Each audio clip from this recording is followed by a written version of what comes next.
ሰላም ጤና ይስጥልን እጅጉን የተወደዳችሁና የተከበራችሁ የአዲስ ስፖርት ቤተሰቦቻችን እንደምን አላችሁልን? ከእናንተው ከሆነው ከአዲስ ስፖርት የዩቲዩብ ቻናላችን አዳዲስ ስፖርታዊ ጉዳዮችን ልናካፍላችሁ እነሆ ዳግም ተገናኘን። ስለምታደምጡን፣ ስለምትከታተሉን ቆይታችሁም ከኛ ጋር ስለሆነ እጅጉን ከልብ አድርገን ነው የምናመሰግነው። በዛሬ ፕሮግራማችን የተለያዩ ስፖርታዊ ጉዳዮችን ወደ እናንተ እያደረስን ቆይታን የምናደርግ ይሆናል። ከነዚህ መካከል ትልልቆቹን የአውሮፓ ክለቦች የተመለከቱ እጅግ በርከት ያሉ ስፖርታዊ ጉዳዮችን ነው ወደ እናንተ እያደረስን ቆይታን የምናደርገው። በተለይ ትናንትና በተወዳጁ የእንግሊዝ ፕሪምየር ሊግ በ26ኛው ሳምንት ቀጥለው የተደረጉ መርሃ ግብሮች ነበሩ። ማንቸስተር ሲቲ እና ሊቨርፑል ትላንትና ጨዋታቸውን አድርገዋል። ማንቸስተር ሲቲ ትላንት ጨዋታውን ከፉልሃም ጋር ነው ያደረገው፣ ድል አድርጓል።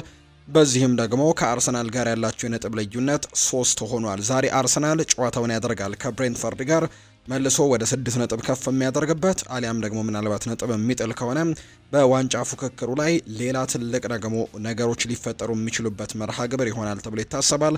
ዛሬ ግን አርሰናል ከብሬንትፈርድ ጋር ተጠባቂ መርሃ ግብሩን ያደርጋል። እነዚህን ጨዋታዎች በተመለከተ አንዳንድ ርዕሰ ጉዳዮችን ወደ እናንተ እያደረስን ቆይታን እናደርጋለን። እንዲሁ ትልልቅ ክለቦችን የተመለከቱ ስፖርታዊ ጉዳዮችን ወደ እናንተ እያደረስን ነው ቆይታን የምናደርገው። ፏድ ባሩ የዛሬውን ፕሮግራም እየመራው ከእናንተ ጋር ቆይታን አደርጋለሁ። እናንተም ቪዲዮአችንን ላይክ፣ ቻናላችንን ሰብስክራይብ እያደረጋችሁ ቆይታችሁን ከኛ ጋር እንድታደርጉ ነው በአክብሮት የምጋብዘው። ከመሸጋገሪያ በኋላ በድጋሚ ተመልሰን እንመጣለን። አብራችሁኝ ቆዩ።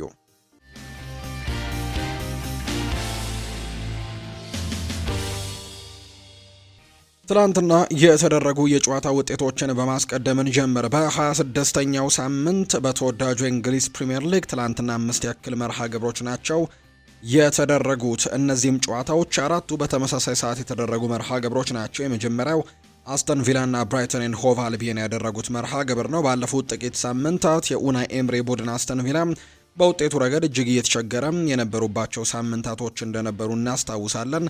ትላንትና ግን ወደ ድል የተመለሰበት ሳምንት ሆኖለታል። ባለፉት ጥቂት ጨዋታዎች ለምሳሌ ያክል ባለፉት 2 ጨዋታዎች የትላንትናውን ሳንጨምር አስተን ቪላ ድል ማድረግ አልቻለም ነበር። አንዱን ተሸንፎ አንዱን ደግሞ በአቻ ውጤት ነበር ያጠናቀቀው። ይህም ከሱ ስራ ያሉት ቡድኖች ጭምር እንዲደርሱበት አድርጎ ነበርና የትላንትናውን ጨዋታ ማሸነፍ የግድ ይጠበቅበት ነበር። ቢያንስ ቶፕ 4 ፉክክሩ ላይ ቦታውን ይዞ ለማጠናቀቅ አሁን ከዋንጫ ፉክክሩ በተወሰነ ደረጃም እየራቀ እንደሚገኝ ይታወቃል። ባለፉት ሳምንታት በጣላቸው ነጥቦች ምክንያትና አሁን ላይ ቢያንስ ቶፕ 4ን ይዞ ለማጠናቀቅና በሚቀጥለው የውድድር ዓመት በአውሮፓ ቻምፒየንስ ሊግም ተሳትፎን ለማግኘትም ጠንክሮ መስራት ይኖርበታል ተብሎ ይታሰባል። አሰልጣኝ ኡናይ ኤምሪም ቢሆኑ ይህን ነገር እንደሚያምኑ ነው የቅርብ ሰዎቻቸው የሚናገሩት። ከዚህ በላይ አስተን ቪላን ከፍ ማድረግ እንደማይቻል ምናልባት በዝውውር መስኮቱ ላይ ተጫዋቾችን ካላመጡላቸው በስተቀር አሁን ባላቸው ተጫዋቾች ግን ከአርሰናልና ሲቲ ጋር መፎካከር ከባድ እንደሆነ ጭምር እንደሚያምኑ ነው የተገለጸውና ትናንትና ግን በሜዳቸው ቪላ ፓርክ ያደረጉትን መርሃ ግብር 1-0 በሆነ ውጤት በማሸነፍ ነጥባቸውን 50 ደርሰዋል። በፕሪሚየር ሊጉም በትላንትናው ጨዋታ ላይ ብቸኛውን የማሸነፊያ ጎልም ያስቆጠረላቸው እንዲሁም ጨዋታው ሊጠናቀቅ ጥቂት ደቂቃዎች ሲቀሩት ኪንሺል ውድ ነው የብራይተን ኤንድ ሆቭ አልቢዮኑ ተጫዋች ራሱ ላይ ያስቆጠረው ጎል ለኡናይ ኤምሪ ቡድን ሙሉ 3 ነጥብን ይዘው እንዲወጡ ያደረገበት አጋጣሚን ተመልክተናል። በጨዋታው ላይ ተመጣጣኝ አይነት ፉክክሮች ነበሩ። 50-50 ነበር የኳስ ቁጥጥራቸው። በአንጻሩ በአስተን ቪላ በኩል 15 የጎል ሙከራዎች ተደርገው አንዱ ብቻ ነበር ትላንትና ኢላማውን መጠበቅ የቻለው። በአንጻሩ በፋቢያን ሃርዝሌር ቡድን ብራይተን በኩል 9 ሙከራዎችን አድርገው 3ቱን ኢላማቸውን የጠበቁ ሙከራዎች ቢሆኑም ነገር ግን ጨዋታው በአስተን ቪላ 1-0 አሸናፊነት የተጠናቀቀ መርሃ ግብር ሆኖ ነው ትላንትና የተመለከት ነው። ሌላኛው የተደረገው መርሃ ግብር ደግሞ ክሪስታል ፓላስ እና በርንሊ ያደረጉት መርሃ ግብር ነው። ትልቅ ፉክክር የተደረገበት በሴልኸርስት ፓርክ የተደረገ ጨዋታ ነው። በተለይ የኦሊቨር ግላስነር ቡድን ወሳኝ የሚባሉ ተጫዋቾችን ካጣ በኋላ በሽያጭ ምክንያት በቅርቡ እንኳን የምናስታውሰው ማርክ ጎሂን ወደ ማንቸስተር ሲቲ መሸኘታቸው ይታወሳል። በክረምቱ ደግሞ የምናስታውሰው ነው ከአሰልጣኙ ጋር ጭምር ትልቅ ሰጣ ገባ ውስጥ የገቡበት የክረምት ተጫዋቾች የዝውውር መስኮት እንደነበር እናስታውሳለን። ባለቤቶቹ ክለቡን ትተውታል ጭምር እስኪሉ ድረስ ኦሊቨር ግላስነር ጭምር እንደዚህ አይነት ጉዳዮች ሲፈጠሩ እንደነበር እናስታውሳለን እና አሁን ላይ መቀዛቀዞችን እየተመለከተን እንገኛለን። በክሪስታል ፓላስ በኩል ያለፉትን ተደጋጋሚ ጨዋታዎች ባለፉት 5 ጨዋታዎች 3ቱን በሽንፈት አንዱን በአቻ ውጤት ነው ያጠናቀቁትና ፓላሶች በዚህ ውድድር ዓመት የነበራቸውን ጥንካሬ አተውታል። በተለይ ደግሞ በርካቶች እንደሚያውቁት በሴልኸርስት ፓርክ ክሪስታል ፓላስን በሜዳው ማሸነፍ እጅግ በጣም አስቸጋሪ የነበረ ሜዳ እንደነበር እናስታውሳለን። ነገር ግን ትናንትና በወራጅ ቀጠና ላይ የሚገኘው 19ኛ ደረጃ ላይ የተቀመጠው የስኮት ፓርከሩ ቡድን በርንሌ ግን ትናንትና ወደ ሴልኸርስት ፓርክ አምርቶ 3 ጎሎችን አስቆጥሮ ክሪስታል ፓላስን 3-2 በሆነ ውጤት አሸንፎ መውጣት የቻለበት መርሃ ግብር ሆኖ ነው የተጠናቀቀውና ይህም በርካቶችን አስገርሟል። ጨዋታውን ደግሞ ወይም ደግሞ አሸናፊነቱን ደግሞ ለበርንሌዎች በጣም አስደሳች የሚያደርገው ሁሉም አምስቱም ጎሎች የተቆጠሩት በመጀመሪያው 45 የጨዋታ ክፍለ ጊዜ ነው። ፓላስ የሚያስቆጠሩት 2 ጎል፣ ከዛ ውጪ ደግሞ በርንሌ የሚያስቆጠሯቸው 3 ግቦች ሁሉም በመጀመሪያው 45 የተቆጠሩ ናቸው። አዲሱ ፈራሚ ጆርጋን ስትራንድ ላርሰን ከወልቨርሃምፕተን ወንደረርስ ባለፈው የጥር ተጫዋቾች የዝውውር መስኮት አሁን በተጠናቀቀው ማለት ነው ወደ ክሪስታል ፓላስ ያመራው አጥቂ 2 ጎሎችን ማስቆጠር ችሏል። በ17ኛውና በ33ኛው ደቂቃ ላይ ጆርጋን ስትራንድ ላርሰን ጎል ማስቆጠር ችሏል። ነገር ግን ሃኒባል መጅቢሪ 44ኛው ደቂቃ እንዲሁ አንቶኒ እና ጄፈርሰን ለርማ ግቦቹን ያስቆጠሩ ተጫዋቾች ናቸው። ለርማ ራሱ ላይ ነው ኳስና መረብን ያገናኘው። በዚህም በመጀመሪያው 45 ክፍለ ጊዜ በተቆጠሩት 5 ግቦች በርንሌ ጨዋታውን 3-2 በሆነ ውጤት ማሸነፍ የቻለበት መርሃ ግብር ሆኖ ነው የተጠናቀቀው። የትላንትናው የክሪስታል ፓላስና የበርንሌ መርሃ ግብር። ሌላኛው ኖቲንግሃም ፎረስትን ከወልቨርሃምፕተን ወንደረርስ ያገናኘው ጨዋታ ነው። ይሄ በሲቲ ግራውንድ የተደረገ መርሃ ግብር ነው። ኖቲንግሃም ፎረስት ወራጅ ቀጠና ውስጥ ላለመግባት በትልቁ ትንቅንቅ እያደረገ ይገኛል። ምክንያቱም ከዛ በታች ያሉት ዌስትሃም ዩናይትድ ለምሳሌ 18ኛ ደረጃ የተቀመጠ ቡድን ነው። ኖቲንግሃም የሾን ዳይቾ ቡድን 27 ነጥቦችን ይዞ 17ኛ የተቀመጠ ቡድን ነው። በአንጻሩ ከሱ ቀጥሎ ያለው 18ኛ ደረጃና ወራጅ ቀጠና ውስጥ የሚገኘው የኑኖ ኤስፕሬንቶ ሳንቶ ቡድን ዌስትሃም ዩናይትድ በ24 ነጥቦች ነው 18ኛ የተቀመጠውና በተለይ ባለፉት 4 ጨዋታዎች የተሸነፈው አንድ መርሃ ግብር ብቻ ነው። 3ቱን አሸንፎ በዚህ ሳምንት ደግሞ ከዩናይትድ ጋር ያደረጉትን ጨዋታ አቻ መለየታቸው ይታወሳልና ምናልባት ከወራጅ ቀጠናው ለመውጣት ዌስትሃም ዩናይትዶች በትልቁ ትግሎችን እያደረጉ ስለሆነ ኖቲንግሃም ፎረስት የትናንትናውን ጨዋታ ማሸነፍ አለበት። በተለይ ደግሞ መጨረሻ ደረጃ ላይ ከሚገኘው ቡድን ጋር ጨዋታውን እንደማድረጉ የማሸነፍ ቅድመ ግምትም በሜዳውም እንደመሆኑ ቅድመ ግምትም አግኝቶ እንደነበር ጭምር ተመልክተን ነበር። ነገር ግን የትናንትናው ጨዋታ ምንም አይነት ጎል ሳይቆጠረበት የሲቲ ግራውንዱ ጨዋታ 0-0 በሆናቸው ውጤት ነው የተጠናቀቀው። ማንቸስተር ሲቲ ትናንትና ድል ቀንቶታል። በፕሪሚየር ሊግ መርሃ ግብር ማንቸስተር ሲቲ ከፉልሃም ጋር በኢቲሃድ ስቴዲየም ያደረገውን ጨዋታ 3-0 በሆነ ውጤት ነው ማሸነፍ የቻለው። ማንቸስተር ሲቲ በሳምንቱ መጨረሻ ሊቨርፑልን ካሸነፉ በኋላ በተለይ ድራማዊ በነበሩ አጨራረሶች ጨዋታውን በድል ካጠናቀቁ በኋላ ትልቅ የሞራል ስንቅን እንዳገኙ በርካቶች ያምናሉ። ምክንያቱም በጣም ለዋንጫ ፉክክሩ ላይ ምናልባት ያንን ጨዋታ ተሸንፈው ቢሆን ኖሮ አርሰናል ዋንጫውን የማሸነፍ በጣም ትልቅ ግምት የሚያገኝ ቡድን ይሆን ነበር። አሁንም ቢሆን አርሰናል ዋንጫውን ለማሸነፍ ሁሉ ነገር በእጁ ያለ ቡድን ነው። ወይም ደግሞ አርሰናል የራሱን ጨዋታዎች ብቻ ማሸነፍ የሚችል ከሆነ የሌሎቹን ውጤት ሳይጠብቅ ዋንጫውን የማንሳት ትልቅ እድል እንዳለው በርካቶች ያምናሉ። ነገር ግን ፉክክሩ ላይ ሆነም ማንቸስተር ሲቲ እንዲኖሩ ያደረጉት ትልቁ ውጤት ግን በሳምንቱ መጨረሻ ሊቨርፑል ላይ የተቀናጁትና በካምባክ የሰሩበት ጨዋታ እንደነበር እናስታውሳለን። የትላንትናው ጨዋታ ደግሞ ከማርኮስ ሲልቫው ፉልሃም ጋር የተደረገ መርሃ ግብር ነው። ኢቲሃድ ስቴዲየም ላይ እንደመደረጉ ከዛ በተጨማሪ የዋንጫ ተፎካካሪ እንደመሆኑና የትላንትናውን ጨዋታ የማሸነፍ ትልቅ ቅድመ ግምትን አግኝቶ ነበር። በእርግጥ ፉልሃምም የሚናቅ አይነት ቡድን አይደለም፣ ጠንከር ያለ ቡድን እንደሆነ ይታወቃል። ነገር ግን ባለፉት ሳምንታት ግን ጥሩ የሚባሉ ውጤቶችን ማምጣት አልቻለም። ባለፉት 5 መርሃ ግብሮች ይሄ ቡድን 4ቱን በሽንፈት ነው ያጠናቀቀውና ትላንትናም ለማንቸስተር ሲቲ በትልቁ ፈተና ይሆናል ተብሎ አልተጠበቀም ነበር። በመጀመሪያው 45 የጨዋታ ክፍለ ጊዜ ነው ማንቸስተር ሲቲ 3 ግቦችን ያስቆጠሩት አዲሱ ፈራሚና በጣም በማንቸስተር ሲቲ ቤትም ጥሩ ጊዜያቶችን እያሳለፈ የሚገኘው አንቶን ሴሜኒዮ ትላንትናም 24ኛው ደቂቃ ላይ ጎል አስቆጥሯል። ከዛ ውጭ ደግሞ 30ኛው ደቂቃ ላይ በጣም የቲም ጎል እንደሆነ ተመልክተናል። ሁሉም አብዛኞቹ ተጫዋቾች የተሳተፉበት አይነት ጎል ነው። በጣም ቆንጆ የነበረ ጎል ነው። ኒኮ ኦሬሊ 30ኛው ደቂቃ ላይ አስቆጠረው። እሱንም ኳስ ደግሞ አመቻችቶ ያቀበለው አንቶን ሴሜኒዮ እንደሆነ ተመልክተናል። ከዛ ውጪ ኤርሊንግ ብራውት ትላንትናም ወደ ጎል አስቆጣሪነቱ የተመለሰበትን አጋጣሚ ነው የተመለከትነው። በዚህም ጨዋታውን 3-0 በሆነ ውጤት አሸነፈው መውጣት የቻሉበት መርሃ ግብር ሆኖ ነው የተጠናቀቀው። በአጠቃላይ በትላንትናው ጨዋታ ማንቸስተር ሲቲ 56 በመቶ የኳስ ቁጥጥር ነበረው። 13 የጎል ሙከራዎችን አድርገው 5ቱ ኢላማቸውን የጠበቁ ሙከራዎች እንደነበሩ ነው የተመለከትነው። አሰልጣኝ ፔፕ ጓርዲዮላ በጨዋታው ላይ ለነፊል ፎደንም ጭምር እድል የሰጡበት መርሃ ግብር ሆኖ ነበር የትላንትናው ጨዋታ። አንቷን ሴሜኒዮ፣ ኤርሊንግ ሃላንድ እና ፊል ፎደን በፊት መስመር ላይ ነበሩ። ኒኮ ኦሬሊ፣ ሮድሪ እና በርናርዶ ሲልቫ በአማካይ ስፍራ ላይ፣ ማታያስ ኑኔስ፣ ሩበን ዲያስ፣ ማርክ ጉሂ እና ራያን አይት ኑሪ በተከላካይ ስፍራ ላይ ነበሩ። ግብ ጠባቂው ደግሞ ጂያንሉጂ ዶናሩማ እንደነበር ነው ትናንትና የተመለከትነው። በአጠቃላይ እነዚህን ተጫዋቾች ነው ትናንትና የተጠቀመው። በአጠቃላይ ጨዋታውንም 3-0 በሆነ ውጤት በማሸነፍም ከአርሰናል ጋር ያላቸውን የነጥብ ልዩነት ወደ 3 ማጥበብ ችሏል። አርሰናል ዛሬ ጨዋታውን እስኪያደርግ ድረስ ከአርሰናል ጋር ያላቸው የነጥብ ልዩነት ወደ 3 የጠበበበትን መርሃ ግብር ነው ትናንትና ያደረጉት ማንቸስተር ሲቲዎችና በተለይ ለዋንጫ ፉክክሩ እጅግ በጣም ወሳኝ የሆነ ድልን ትናንትና ማሳካት ችለዋል። ኤርሊንግ ሃላንድ በውድድር ዘመኑ 22ኛ የፕሪሚየር ሊግ ጎሉን ነው በአጠቃላይ ማስቆጠር የቻለው። ማንቸስተር ሲቲ ደግሞ ነጥቡን 53 አድርሷል። አርሰናል 56 ነጥብ ነው ያለው። በአንጻሩ ማንቸስተር ሲቲ ትናንትና ማሸነፉን ተከትሎ ነጥቡን 53 አድርሷል እና አርሰናል ላይም የተወሰኑ ጫናዎችን እንዳደረገ ነው እየተመለከትን የምንገኘው። ዛሬ አርሰናል ጨዋታውን የሚያደርግ ነው የሚሆነው። ቀጣይ መርሃ ግብራቸው ዕለተ ቅዳሜ የሚደረግ ነው። ማንቸስተር ሲቲ ጨዋታውን የሚያደርገው በኤፍኤ ካፕ ከሳልፎርድ ጋር ነው። ዕለተ ቅዳሜ ላይ በኤፍኤ ካፕ የሚያደርጉት መርሃ ግብር ነው። ልዩነቱ 3 ነጥብ አይደለም ብለዋል ፔፕ ጓርዲዮላ። የማንቸስተር ሲቲ አሰልጣኝ ፔፕ ጓርዲዮላ ቡድናቸው ትላንትና ምሽት ያስመለከተውን እንቅስቃሴ እንዳስደሰታቸው ነው የተናገሩት። ስለ ዋንጫ ፉክክሩ ያነሱት ጓርዲዮላ ከአርሰናል ጋር ያለን ነጥብ ልዩነት 3 ነጥብ አይደለም ሲሉ ይናገራሉ።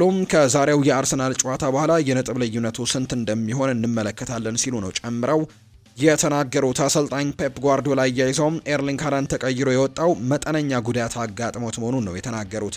የመጀመሪያውን 45 የጨዋታ ክፍለ ጊዜ ካደረገ በኋላ ተቀይሮ ወጥቷል። በኦማር መርሙሽ መጠነኛ ጉዳት እንዳለበት ነው አሰልጣኝ ፔፕ ጓርዲዮላ ስለ ኤርሊንግ ሃላንድ የተናገሩት። በተለይ ሁለተኛው ጎል በሚቆጠርበት አጋጣሚ ላይም ጥፋት ተሰርቶበት እንደነበር የምናስታውሰው ነው።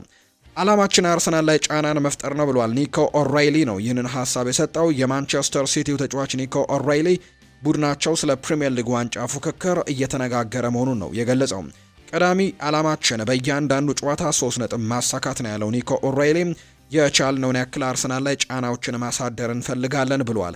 የዛሬው የአርሰናል ጨዋታን ይመለከት እንደሆነ የጠየቀው ኦራይሊ በእርግጠኝነት እመለከተዋለሁ ሲልም ጭምር ነው የተናገረው። በአጠቃላይ ማንቸስተር ሲቲዎች ጨዋታውን ማሸነፋቸውን ተከትለው የነጥብ ልዩነቱን ማጥበብ የቻሉበትን እድልን ያገኙት። ሌላኛው ምሽት ላይ የተደረገው ጨዋታ ስታዲየም ኦፍ ላይት የተደረገው የሰንደርላንድና የሊቨርፑል ጨዋታ ነው። ይህም ጨዋታ በትልቅ ጉጉት የሚጠበቅ አይነት መርሃ ግብር ነበር። ሰንደርላንድ በዚህ የውድድር ዓመት ከታችኛው ሊግ ከመጣ በኋላ በጣም ጥሩ የሚባል የውድድር ዓመትን በተለይ በመጀመሪያው ሲዝን በ19 የመጀመሪያዎቹ ጨዋታዎች ላይ አድርጎ እንደነበር እናስታውሳለን። ባለፉት ጥቂት ሳምንታት እንኳን ተደጋጋሚ ነጥብ መጣሎችን እየተመለከትን እንደነበር ነው ያየነው። እርግጥ ነው ግን ጨዋታው ከመጀመሩ በፊት በሁለቱ ቡድኖች መካከል ማለትም 6ኛ ደረጃ ላይ ተቀምጦ የነበረው ሊቨርፑል እና 11ኛ ደረጃ ላይ ተቀምጦ በነበረው ሰንደርላንድ መካከል የነበረው የነጥብ ልዩነት የ3 ነጥቦች ልዩነት ብቻ እንደነበር ተመልክተናል እና ምናልባት ሰንደርላንድ ጨዋታውን አሸንፎ ቢሆን ኖሮ ከሊቨርፑል ጋር ተመሳሳይ ነጥብ ላይ መቀመጥ የሚችልበትን እድል ከማግኘቱ ጋር በተያያዘ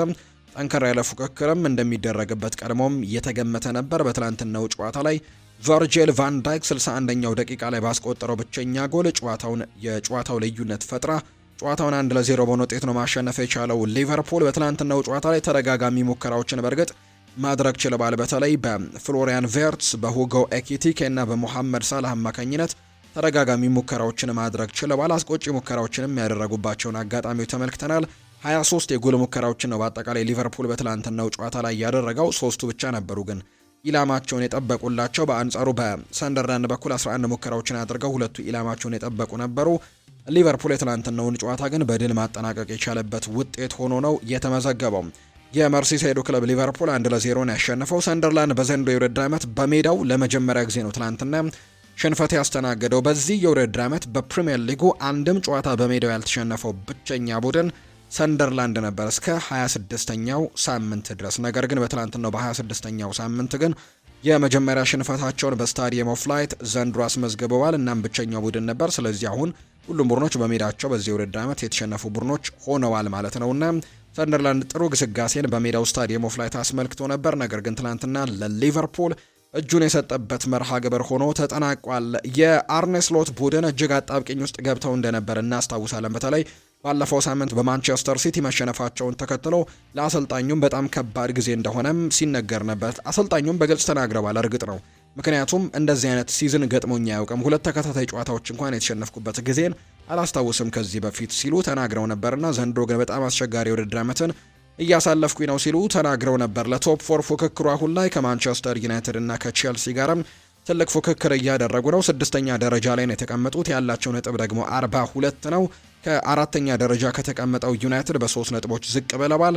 5ኛ ደረጃ ላይ ከተቀመጠው ቼልሲ ደግሞ በ2 ነጥቦች ዝቅ ብለው ነው ሊቨርፑል የአምናው ሻምፒየን በ42 ነጥቦች 6ኛ ደረጃ ላይ የተቀመጠ ቡድን የሆነው። ዛሬም በተወዳጁ የእንግሊዝ ፕሪምየር ሊግ የሚደረግ አንድ መርሃ ግብር አለ።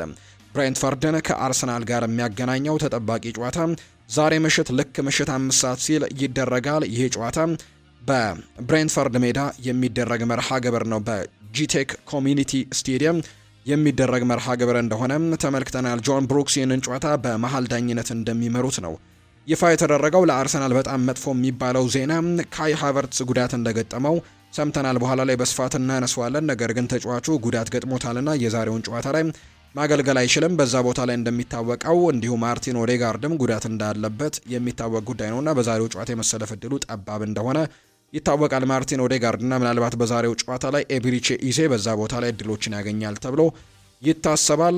ለአርሰናል መጥፎ የሚባለው መረጃ ይሄኛው ነው። ምክንያቱም ከቪክተር ዮኬሬሽ ጋር በጣም ጥሩ የሚባል ጥምረትን ባለፉት ጨዋታዎች ላይ ከጉዳት ከተመለሰ በኋላ ካይ ሃቨርትስ ፈጥረው እንደነበር እናስታውሳለን።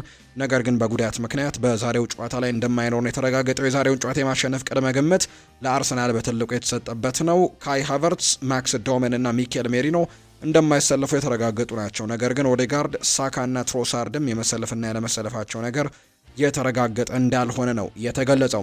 ያለፉትን ሶስት የእርስ በርስ ግንኙነቶቻቸውን ከተመለከተን አርሰናል የበላይነት አለው። ከሶስቱ ጨዋታዎች 2ቱን በድል አጠናቋል። በመጀመሪያው ዙር አርሰናል በሜዳው ኤምሬትስ ያደረገውን መርሃ ግብር 2-0 በሆነ ውጤት አሸንፎ ነበር።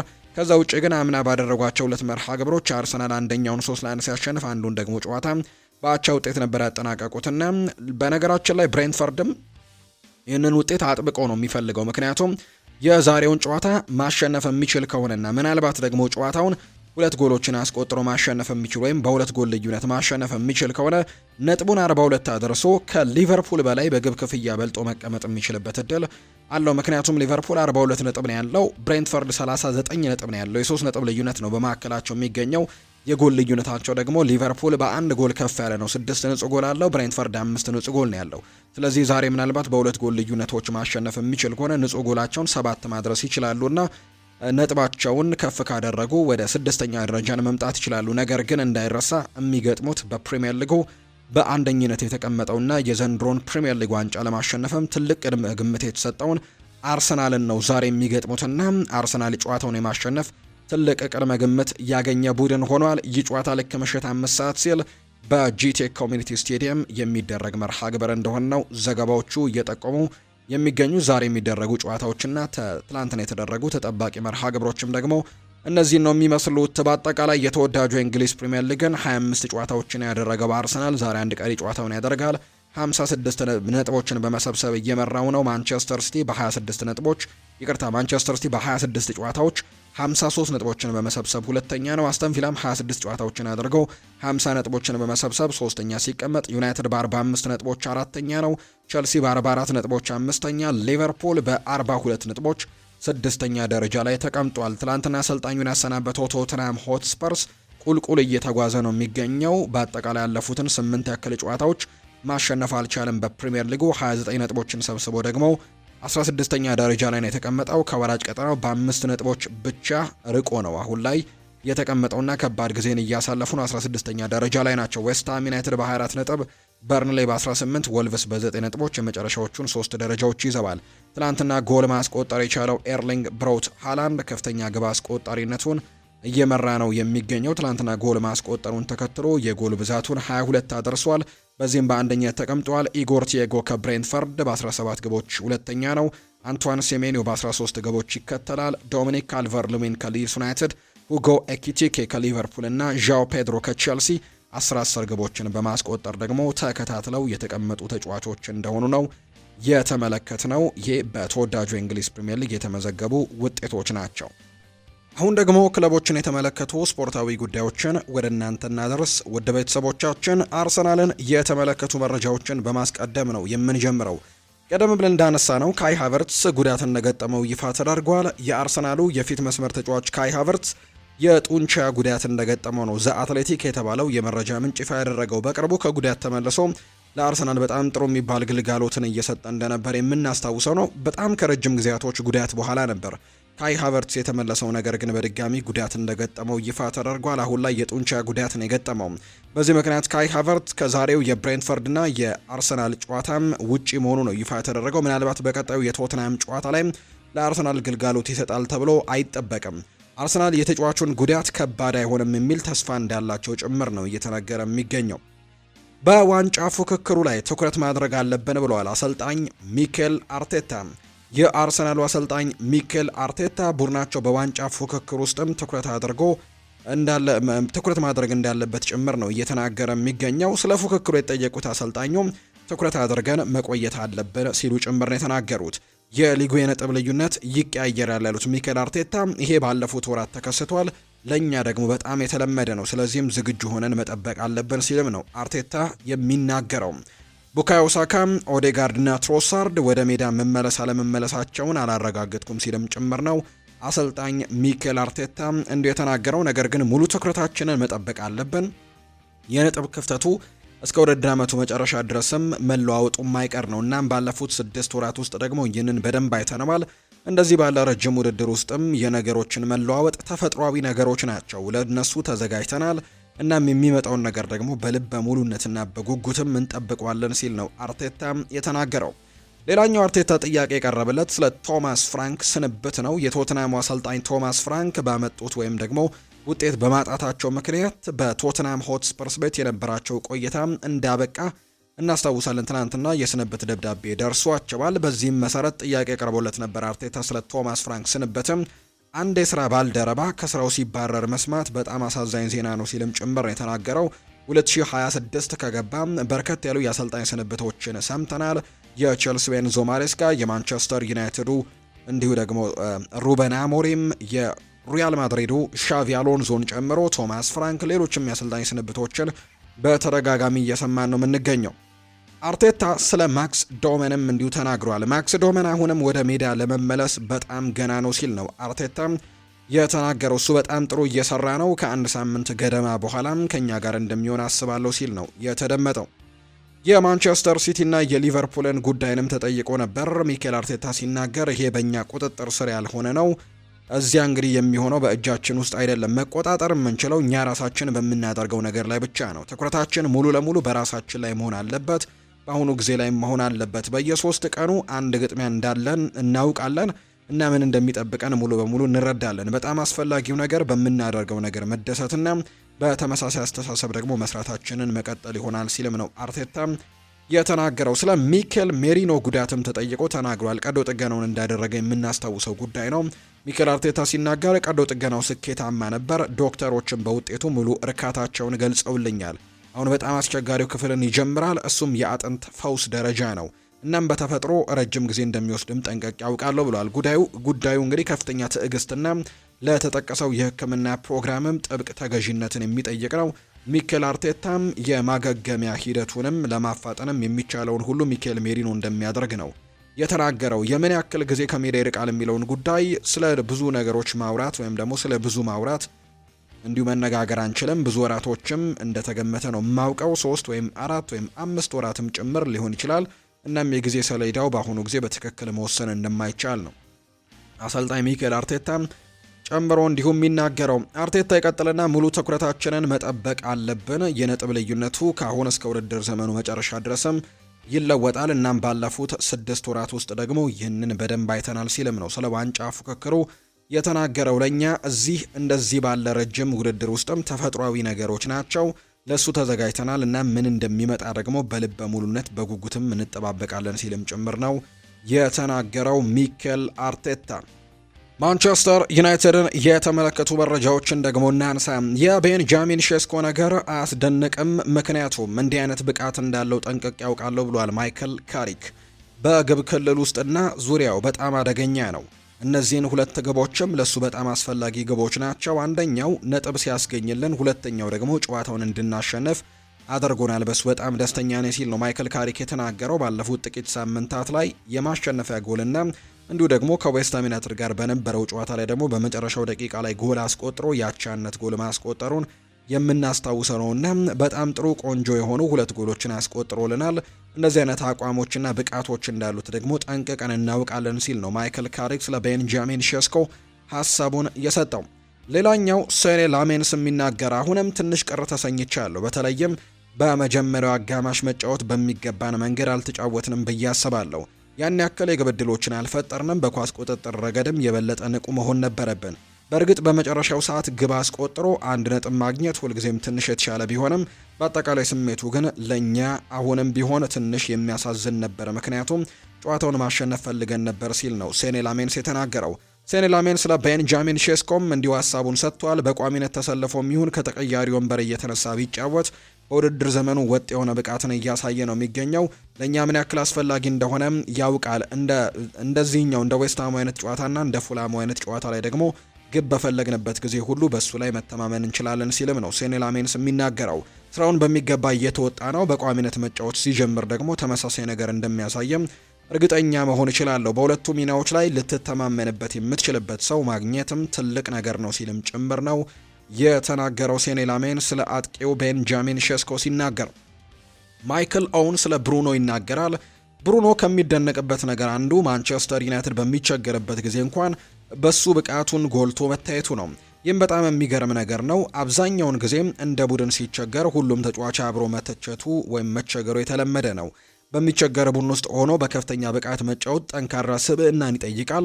እሱም ይህንን ለዓመታት ሲያደርገው መቆየቱን ነው ማውቀው። የሚያስመዘግባቸው ቁጥሮች ሁልጊዜም ድንቅ ናቸው። አሁን ደግሞ በተፈጥሯዊ ቦታው እየተጫወተ ስለሚገኝ አስደናቂ ብቃቱን እየተመለከትን ነው። እሱ ልዩ ተሰጥኦ አለው። ድንቅ ተጫዋች ነው። የሜዳ ላይ እይታው፣ ኳስ የማቀበል ችሎታው፣ ግቦችን አመቻችቶ ማቀበሉ፣ ውሳኔ አሰጣጡና ጎል የሚያስቆጥርበት መንገድም እጅግ በጣም አስገራሚ ነው ሲልም ጭምር ነው ይህንን ሀሳብ የተናገረው ማይክል ኦውን ነው። ማንቸስተር ዩናይትድ ለቋሚ አሰልጣኝነት ቦታ ከየትኛውም እጩ ጋር እስካሁን ንግግር እንዳላደረገ ነው ስካይ ስፖርት አገኘሁት ያለውን መረጃ ይፋ ያደረገው። አሰልጣኝ ለመቅጠርም እስከ ውድድር ዘመኑ መጨረሻ ድረስ ለመጠበቅ እንደወሰኑ ነው የተነገረው። የክለቡ አመራሮች በማይክል ካሪክ፣ ስቲቭ ሆላንድ፣ ጆናታን ውድጌትና ጆኒ ኢቫንስ በሚመራው የአሁኑ ስብስብም ደስተኛ ሲሆኑ ቡድኑም ደግሞ በአስተማማኝ እጅ ላይ መሆኑን ነው የሚያምኑት። ይህም አዲስ አሰልጣኝ ለመሾም የነበረውን አጣዳፊነትም ደግሞ እንዳስቀረው ጭምር ስካይ ስፖርት የተባለው የመረጃ ምንጭም ይፋ አድርጓል። ማንቸስተር ዩናይትድ ምንም አይነት አሰልጣኝ መቅጠር እንግዲህ ይፈልጋል የሚለው ነገር ጥያቄ ውስጥ እየገባ ይገኛል። ማንቸስተር ዩናይትድ የትኛውን ተጽዕኖ መቋቋም የሚችል ጠንካራ ስብዕናና ልምድ ያለው ቋሚ አሰልጣኝ ነው ለመሾም ቆርጦ የተነሳው። በአመራሮቹ ዘንድ ያለው ስሜት ስራውን ለሩበን አሞሪም ከአቅሙ በላይ ነበር የሚል ሲሆን የቀድሞ አሰልጣኙም ከኃላፊነቱ ጋር ተያይዞ በመጣበት ከፍተኛ ጫናም ተገርሞ እንደነበር ነው የተገለጸው። ይህ ሁኔታ ከሱ በፊት በነበሩት በኤሪክ ቴን ሃግ ላይ ባይታይም ከሳቸው የቆይታ ጊዜም የተገኙ ብዙ ትምህርቶች እንዳሉ ጭምር ነው መረጃዎች እየወጡ የሚገኙት። በሁለቱም ጊዜያት ዩናይትድ በወቅቱ የአውሮፓ ምርጥ የተባሉ አሰልጣኞችን በመቅጠሩ ትልቅ ድል እንደተቀናጀ ተሰምቶት ነበር። ነገር ግን አንዳቸውም በማንቸስተር ዩናይትድ ስኬታማ አልነበሩም። ኤሪክ ቴን ሃግም ቢሆኑ በአክስ በጣም ጥሩ ነገሮችን ሰርተው ነበር የመጡት። በአውሮፓ ላይ ምርጥ ከሚባሉ አሰልጣኞች አንዱ ነበር። ሌላኛው ሩበን አሞሪምም በስፖርቲንግ ሊዝበን ቤት በርካቶችን ያስገረመ ስራን ሰርቶ ነበርና በአውሮፓ ውስጥ በጣም ታዳጊ ከሚባሉ ጥሩ ከሚባሉ አሰልጣኞች ወይም ማደግ ከሚችሉ አሰልጣኞች መካከል አንደኛው ተብሎ ስሙ ሲነሳ የነበረ አሰልጣኝ ነው። ማንቸስተር ሲቲ ጭምር ለፔፕ ጓርዲዮላ ተተኪ የሚያለመው አይነት አሰልጣኝ ነበር። ነገር ግን ሁለቱም ስኬታማ መሆን አልቻሉም ነበር። በዚህኛው ጊዜ እንደነሱ አይነት እጩዎችን በዝርዝር ውስጥ ማካተት አይፈልግም። ካሪክ ካልቀጠለም በእግር ኳስ ውስጥ ካሉ ትልልቅ ስሞች መካከል አንዱን የሚሾምበት ከፍተኛ እድል እንዳለው ነው የስካይ ስፖርቱ ጸሐፊ መረጃውን ያጋራው። ብሪያን ኤምቤሞ ስለ ቀሪው የውድድር ዓመት ዘመን ግቦቹ ይናገራል። ሁላችንም የማንቸስተር ዩናይትድ ተጫዋቾች ዩናይትድ በአውሮፓ ውድድሮች እንዲጫወት እንፈልጋለን። ከፍተኛ ግቦችም አሉን። ምንም ገደብ የለብንም። ስለዚህም ዩናይትድን አውሮፓ ውድድር ላይ ማሳተፍ ነው ትልቁ ዓላማችን ሲልም ብሪያን ኤምቤሞ ይናገራል። ሰር ጂም ራትክሊፍም እንዲሁ ሀሳቡን ሰጥቷል። ብዙ ለውጦችን በማድረጋችን ምክንያት በማንቸስተር ዩናይትድ ዘንድም በጣም ተቀባይነትን አጥቼ ወይም ተጠልቼ ነበር ብሏል ሰር ጂም ራትክሊፍ።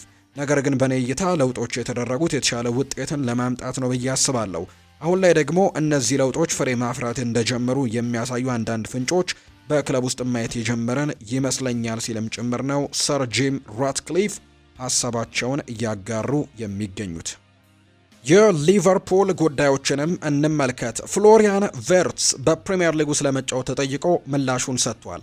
እንዲህ አይነት ጠንካራ የሆነ የእግር ኳስ መጫወት ጥሩ ነገር ነው፣ ምክንያቱም መሮጥ፣ መዋጋት እችላለሁ፣ እናም ደግሞ ያንን ሜዳ ላይ ማሳየትም እወዳለሁ። አሁን ላይ ወደ ደረስኩበት ደረጃ ለመድረስም ትንሽ ጊዜ ፈጅቶብኛል፣ ነገር ግን ማቆም አልፈልግም፣ መቀጠል ነው የምፈልገው ሲልም ጭምር ነው ፍሎሪያን ቨርትስ የተናገረው። በትናንትናው ጨዋታ ላይ ተደጋጋሚ ሙከራዎችን ማድረግ ቢችልም ጎል ማስቆጠር ባይችልም፣ ነገር ግን ጥሩ የሚባሉ እንቅስቃሴዎችን ካሳዩ ተጫዋቾች መካከል አንደኛው ነው። ከጨዋታው በኋላም ትናንትና ሲናገር በእያንዳንዱ ጨዋታ ራሴን ለማሻሻልና ቡድኑን ለመርዳትም እሞክራለሁ ሲል የተናገረው። ከዛ ውጭ ግን ትናንትና ያልገለጽኩላችሁ አንድ ነገር ቨርጂል ቫንዳይክ ትናንትና ጎል ካስቆጠረ በኋላ አንድ ሪከርድን ሰብሯል። ቨርጂል ቫንዳይክ በሊቨርፑል ታሪክ ብዙ ጎሎችን ያስቆጠረም የመሃል ተከላካይ መሆን ችሏል። በአጠቃላይ 23 ጎሎችን ነው በሊቨርፑል ታሪክ በተከላካይ ስፍራ ተጫዋች ሆኖ ማስቆጠር የቻለውና ይህም በሪከርድነት ተይዟል። እዚህ መተን ዛሬ እንደተጫወት ነው ከሆነ በእውነት የሚገባን 3 ነጥብ ነው። ምርጥ ጨዋታ ነበር፣ ነጥቡንም ወስደናል ሲልም ጭምር ነው ቨርጂል ቫንዳይክ ከትላንትናው ጨዋታ በኋላ የተናገረው። እንዳልኳችሁ ፍሎሪያን ቨርትስም በተለይ ደግሞ የዚህ ወር የሊቨርፑልም ምርጡ ተጫዋች የሚለውን ሽልማት ማግኘቱን እናስታውሳለንና ደስተኛ እንደሆነ ከዛ ውጭ በፕሪሚየር ሊጉ በመጫወቱም ደስተኛ እንደሆነ ተናግሯል። ስለ ሁጎ ኤኪቲኬም ጥያቄ ቀርቦለት ፍሎሪያን ቨርትስ ምላሹን ሰጥቷል። ከሱ ጋር መጫወት በእርግጥም ማስደሳች እንደሆነ ብዙ ጊዜ ተናግሬ ነበር። በቡድን ውስጥ ብዙ ጥሩ ተጫዋቾች አሉ። እሱን ሜዳ ላይ ሲጫወት ማየትም ከሚወዷቸው ሰዎች መካከል አንደኛው መሆኑን ነው የተናገረው። እኔም ብሆን ደግሞ ይህንን ተጫዋች ሲጫወት መመልከት ደስ ይለኛል። በሜዳ ላይና በስልጠና ላይ እሱን ማየት እወዳለሁ። ከሱ ጋር መሆንም አስደሳች ነገር ነው ሲልም ጭምር ነው የተናገረው። እሱ ብዙ ኳሶችን አሲስት አድርጎልኛል፣ እኔም ደግሞ ግቦችን እንዲያስቆጠር ለመርዳት እየሞከርኩኝ ነው። እሱ ጥሩ ጓደኛዬ ነው፣ በጣም እየተቀራረብን ነው። ስለዚህም አዎ ከሱ ጋር መጫወት በጣም አስደሳች ነው ሲል ፍሎሪያን ቨርትስ ስለ ሁጎ ኤኪቲኬ አንዳንድ ሀሳቦቹን አጋርቷል። ቸልሲን የተመለከቱ መረጃዎችን እናንሳ። ሊያም ሮስኒየር ይናገራል። ሪስ ጄምስ ለሃል ሲቲው ጨዋታ ይጫወት እንደሆነም እንወስናለን። የማርክ ኮሪያ ጉዳት ምን ያክል እንደሚያቆየው እስካሁን አላውቅም፣ ነገር ግን ከፊታችን ያለው የአርቡ ጨዋታ ግን በእርግጠኝነት ያመልጠዋል ሲል ነው ሊያም ሮስኒየር የተናገረው። የፊታችን አርብ ማለትም ነገ ቸልሲ በኤፍኤ ካፕ ከሃል ሲቲ ጋር ጨዋታውን እንደሚያደርግ ይታወቃል። ምናልባት በዛ ጨዋታ ላይ ሪስ ጄምስ ከጉዳት ሊመለስ እንደሚችል ተናግሯል ሊያም ሮስኒየር። ማርክ ኮሪያ ደግሞ በዚህ ሳምንት ባደረገው ጨዋታ ተቀይሮ እንደወጣ ይታወሳልና ጉዳቱ ለምን ያክል ጊዜ እንደሚያረቀው ባይታወቅም በአርቡ ጨዋታ ላይ ግን እንደማይኖር ነው የተናገረው። ቸልሲ የማርክ ኮሪያን የሃምስትሪንግ ስካን ውጤትም ምን ያክል ጊዜ ከሜዳ ውጪ እንደሚቆይ ለማወቅም በጭንቀት እየጠበቀ እንዳለ ነው ኬራን ጊል የተባለው የዴይሊ ሜል ዘጋቢ መረጃውን እያጋራ የሚገኘው። በዚሁ የሪያል ማድሪድ ጉዳዮችን እናንሳ። ሪያል ማድሪዶች ኒኮ ሽሎተር ቤክን ለማስፈረም በጥንቃቄ እየገመገሙና እያጤኑት ነው የሚገኘው። የተጫዋቹ ዋጋ ከ40 እስከ 50 ሚሊዮን ይገመታል። ይህም ደግሞ ምንም አይነት ችግር እንደማይፈጥር ነው የታመነው።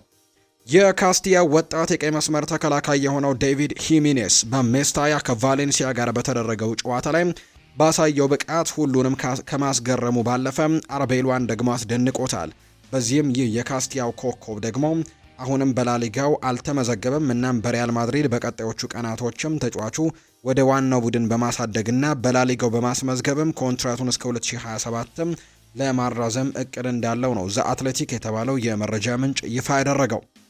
ሪያል ማድሪድ ክሪስቲያን ሮሜሮ ብዙ ጥቅሞች እንዳሉት ያምናል ነው እየተባለ የሚገኘው።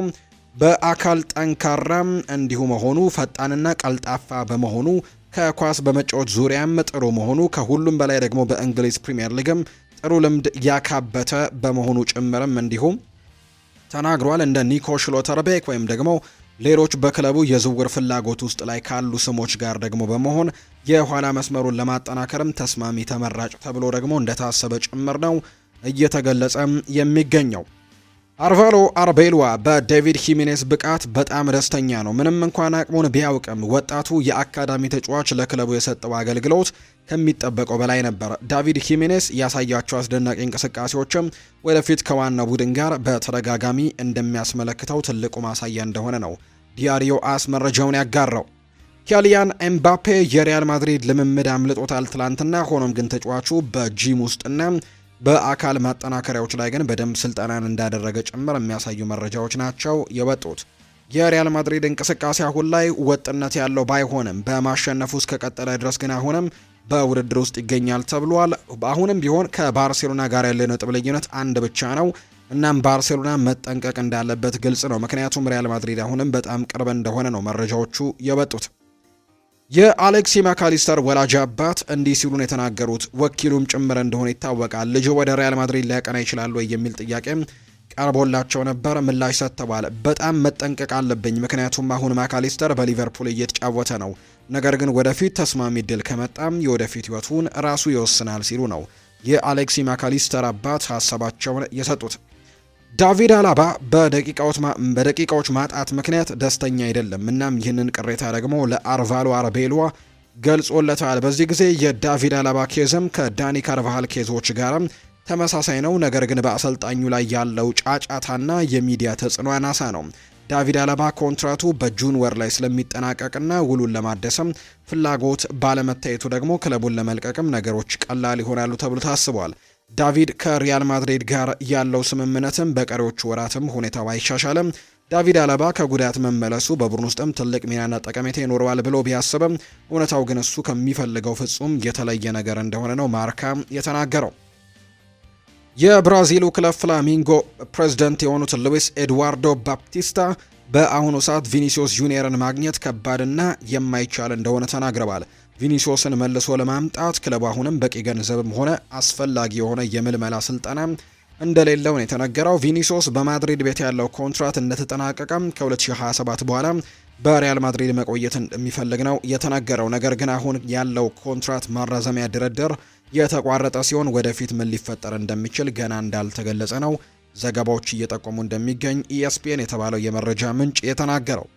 አርቤልዋ በሚቀጥለው ሳምንት ትሬንት አሌክዛንደር አርኖልድን ከቤኔፊካ ጋር በቋሚነት እንዲጀምርና ለጨዋታው ብቁ እንዲሆንም ይፈልጋል ተብሏል። አሰልጣኙ እንግሊዛዊውን ፉልባክ ቀስ በቀስ ወደ ሜዳ እንዲመለስም በመፈለገው በቫሌንሲያው ጨዋታ ላይ ቀይሮ ለማስገባትም እንደወሰነ ጭምር የምናስታውሰው ነው። ትሬንት አሌክዛንደር አርኖልድ የፊታችን ቅዳሜ በቤርናቢው ከሪያል ሶሴዳድ ጋር በሚደረገው የላሊጋ ጨዋታ ላይ በቋሚ ተሰላፊነትም ጨዋታውን የሚጀምር ይሆናል ተብሎ ነው የሚታሰበው። ሆኖም በአውሮፓ መድረክ ከቤኔፊካ ጋር ከሚደረገው የቻምፒየንስ ሊግ ወሳኝ ጨዋታ በፊት ይህ የላሊጋ ጨዋታ የመጨረሻው ፈተና ይሆናል። ብቁ ከሆነ በሊዝበን በሚደረገው ጨዋታ ላይ ቋሚ ሆኖ ሊጀምር እንደሚችል ነው ዲያሪዮ አስ መረጃውን ያጋራው። ሊዮኔል ሜሲ ጉዳት እንዳጋጠመው ይፋ ተደረገ። አርጀንቲናዊው ኮከብ ሊዮኔል ሜሲ የጡንቻ ጉዳት እንዳጋጠመው ነው ክለቡ ኢንተር ማያሚ ይፋ ያደረገው። ሊዮኔል ሜሲ ኢንተር ማያሚ ከኢኳዶሩ ባርሰሎና ጋር ባደረገው የወዳጅነት ጨዋታ ወቅትም እንደተጎዳ ነው የተነገረው። በጉዳቱ ምክንያትም ልምምድ ያልሰራው ሜሲ በቀጣይ መቼ ወደ ሜዳ እንደሚመለስ እስካሁን ይፋ አልተደረገም። ሌላኛው ማርከስ ራሽፎርድም እንዲሁ ጉዳት እንደገጠመው ነው ይፋ የተደረገው። እንግሊዛዊው የባርሴሎና የፊት መስመር ተጫዋች የሆነው ማርከስ ራሽፎርድ ጉዳት እንዳጋጠመው ይፋ ተደርጓል። ማርከስ ራሽፎርድ በቅዳሜው የማዮርካ ጨዋታ ላይም የግራ ጉልበት ጉዳት እንዳጋጠመው ነው የተነገረው። ይህንን ተከትለው ማርከስ ራሽፎርድ ባርሴሎና ከአትሌቲኮ ማድሪድ ጋር በሚያደርገው የዛሬው የኮፓ ዴል ሬይ የግማሽ ፍጻሜ ጨዋታ የሚያመልጠው ነው የሚሆነው። ባርሴሎና ማርከስ ራሽፎርድን በቋሚነት ለማስፈረም ከፈለገም 30 ሚሊዮን ዩሮ ለመክፈልም ይኖርበታል የሚል መረጃ ጭምር እየወጣ ይገኛል። ማንቸስተር ዩናይትድ ዋጋውን በ1 ዩሮ እንኳን መቀነስ እንደማይፈልግ ነው እየተገለጸ የሚገኘው። ሙሉ ለሙሉ 30 ሚሊዮን ዩሮን ማግኘት ይፈልጋል ማንቸስተር ዩናይትድ። ምንም አይነት ቅናሽን ለዚህ ተጫዋች ማድረግ አይፈልጉምና ባርሴሎና ምናልባት ጥሩ አቋም እያሳየ የሚገኘውን ማርከስ ራሽፎርድን በዛው በባርሴሎና ቤት ማቆየትን ምርጫቸው የሚያደርጉ ከሆነ ለተጫዋቹ 30 ሚሊዮን ዩሮ መክፈል የግዴታ ይኖርባቸዋል ተብሎ ነው የተጠበቀው። ሞሮኮ የወዳጅነት ጨዋታን ታደርጋለች ተብሏል። የሞሮኮ ብሔራዊ ቡድን በሚቀጥለው መጋቢት ወር የወዳጅነት ጨዋታዎችን ለማድረግ ማሰቡ ነው ይፋ የተደረገው።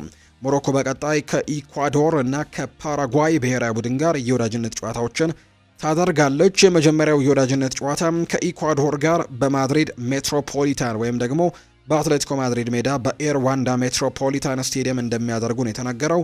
ሁለተኛው የወዳጅነት ጨዋታ ደግሞ ከፓራጓይ ጋር በሌንሱ ቦላርት ስቴዲየምም እንደሚያደርጉ ፈረንሳይ ላይ እንደሚያደርጉ ነው መረጃዎች የወጡት። ስለዚህም ሞሮኮ በተለይ ለዓለም ዋንጫ ይረዳት ዘንድም እነዚህን ሁለት የወዳጅነት ጨዋታዎች ከኢኳዶር እና ከፓራጓይ ጋር እንደሚያደርጉ ነው ይፋ የተደረገው። ከኦሎምፒክ ደማርሲ አሰልጣኝነት ስራው ጋር በይፋ የተለያየ ወይም በስምምነት የተለያየው ሮቤርቶ ዲዘርቤ ወደ ፕሪሚየር ሊግ መመለስ ይፈልጋል። ከዚህ በፊት በብራይተን ቤት በጣም ጥሩ ስራዎችን ሰርቶ እንደነበር እናስታውሳለን። ሮቤርቶ ዲዘርቢና አሁንም ወደዚህኛው ሊግ ወደ እንግሊዝ ፕሪሚየር ሊግ መመለስ ነው የሚፈልገው። ጣሊያናዊው አሰልጣኝ ሮቤርቶ ዲ ዘርቢ በፈረንሳዩ ክለብ ማርሴይ ጋር በጋራ ስምምነት ከተለያዩ በኋላ አሁን ላይ ደግሞ ሌሎች ቦታዎችን እያፈለገ እንደሚገኝ ነው የተገለጸው። አሁን ላይ በርካታ ክለቦች አሰልጣኝ ሮቤርቶ ዲ ዘርቢን በኃላፊነት ለመሾም ፍላጎት ማሳየታቸውን ነው የመረጃ ምንጩ ፋብሪሲዮ ሮማኖ ይፋ ያደረገው። የቀድሞ የብራይተን አሰልጣኝ ሮቤርቶ ዲ ዘርቢ ወደ እንግሊዝ ፕሪሚየር ሊግ ለመመለስ ፍቃደኛ መሆኑን የተነገረው አሰልጣኝ ሮቤርቶ ዲ ዘርቢ ከማንቸስተር ዩናይትድ እንዲሁ ከቶትንሃም ጋርም ስማቸው እየተነሳ ነው። በማንቸስተር ዩናይትድ የአሰልጣኝነት እጩ ዝርዝር ውስጥም ስማቸው ከተካተቱ አሰልጣኞች መካከል አንደኛው እንደሆነ ይታወቃል። ዲ ዘርቢና ምናልባት ዩናይትድ በሚቀጥለው ክረምት አሰልጣኝ ለመቅጠር ሲሞክር ሮቤርቶ ዲ ዘርቢንም ሊያናግር እንደሚችል ተነግሯል። ነገር ግን በቅርቡ ደግሞ ትላንትና ቶማስ ፍራንክን ያሰናበተው ቶትንሃም ሮቤርቶ ዲ ዘርቢን ለማምጣት ፍላጎት ካላቸው ቡድኖች መካከል አንደኛው እንደሆነ እየተገለጸ ነውና ይህ አሰልጣኝ ምናልባት ወደ እንግሊዝ ፕሪሚየር ሊግ ይመለሳል ተብሎ ነው የሚጠበቀው። ፔድሪ ታሪካዊ ቤተ እምነትን ገዝቷል ተብሏል። የባርሴሎናው የመሃል ሜዳ ተጫዋች የሆነው ፔድሪ በትውልድ መንደሩ የሚገኝ ታሪካዊ ቤተ እምነት መግዛቱን ነው የተናገረው። ፔድሪ በቀጣይ ደግሞ የገዛውን ቤተ እምነትም ወደ ሆቴልነት ለመቀየር ማቀዱን ነው የስፔን ስፖርት ያስነበበው። ቤተ እምነቱ ከ33 ክፍሎች ጨምሮ ቤተ መጻሕፍት፣ የጸሎት ቤትና አትክልት ስፍራ መያዙን የተናገረው ፔድሪ የተወለደበት በስፔን በምትገኘው ተነሪፍ ደሴት እንደሆነ የሚታወቅ ነው። ጃፓን አዲስ የጨዋታ ሕግን ልታወጣ እንደሆነ ይፋ ተደርጓል። የጃፓን ሊግ ጄሊግ እየተባለ ይጠራል። የ100ኛ ዓመት ምስረታውን ምክንያት በማድረግ አዲስ የጨዋታ ሕግን ለመተግበር ማሰቡ ነው ይፋ የተደረገው። ሊጉ በጨዋታው በአቻ ውጤት ከተጠናቀቀ ይመዘገብ የነበረው ውጤት መሰረዙን የተናገረው ከጨዋታው በኋላ ጨዋታውን በአቻ ውጤት የሚጠናቀቅ ከሆነ አሸናፊውን ለመለየትም ጨዋታው ወደ መለያ ምት እንደሚያመራ ነው የተዘገበው። ጨዋታውን በመለያ ምት የሚያሸነፈው ቡድን 2 ነጥብ እንደሚሰጠው ሲገለጽ፣ ተሸናፊው ደግሞ 1 ነጥቡን ይወስዳልም እንደተባለው መረጃዎች እየወጡ የሚገኙትና ጃፓን አዲስ ሕግን ደግሞ በሊጓ ላይ ልተገበረ እንደሆነ ይፋ እየተደረገ እንደሚገኝ ነው መረጃዎቹ ያሳዩት።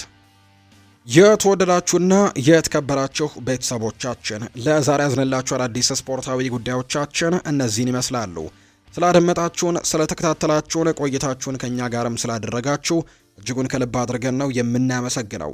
ፉአድ ባህሩ የዛሬውን ፕሮግራም እየመራው ከእናንተ ጋር ቆይታን አድርጌያለሁ። የዛሬው ፕሮግራማችን ይህንን ይመስል ነበር። በነገው ጠዋት በሚኖረው የስፖርት የመረጃ ሰዓታችን ሌሎች አዳዲስ ስፖርታዊ ጉዳዮችን፣ ሌሎች ደግሞ የዝውውር ዜናዎችንና ሌሎች ስፖርታዊ ጉዳዮችን አካተን በድጋሚ ተመልሰን የምንገናኝ ይሆናል። በምሽቱ ፕሮግራማችን ላይ በድጋሚ ተመልሰን እንገናኛለን። ፉአድ ባህሩ የዛሬውን ፕሮግራም እየመራው ከእናንተ ጋር ቆይታን አድርጌያለሁ። በቀጣይ ፕሮግራሞቻችንም እስክንገናኝ ድረስ እናንተ ግን ያላችሁን ሀሳብ አስተያየት ኮሜንት ቦክስ ላይ እያጋራችሁን እንዲሁ ቪዲዮአችንን ላይክ እያደረጋችሁ ቻናላችንንም ያልተቀላቀላችሁ ደግሞ እንደዚህ አይነት ስፖርታዊ ጉዳዮች እንዲደርሳችሁ ይህንን ቻናል ሰብስክራይብ እያደረጋችሁ ቤተሰባችን እንድትሆኑ በአክብሮት ጋብዛችኋለሁ።